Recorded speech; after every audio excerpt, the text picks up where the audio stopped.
Тотемное животное — белый филин. Люди, рожденные в 1951 год, 1967 год, 1983 год, 1999 год и 2015 год. Это ваше тотемное животное.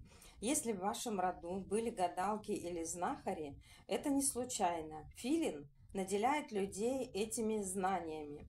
Эти люди отшельники часто бывают, любят замкнутый такой, знаете, чтобы жили или один, или ну, как бы где-то типа как на острове живут, да.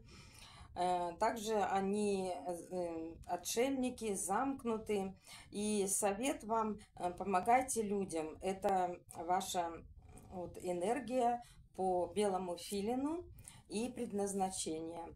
Ваше тотемное животное — белый филин. Всех вам благ, здоровья, процветания, мира.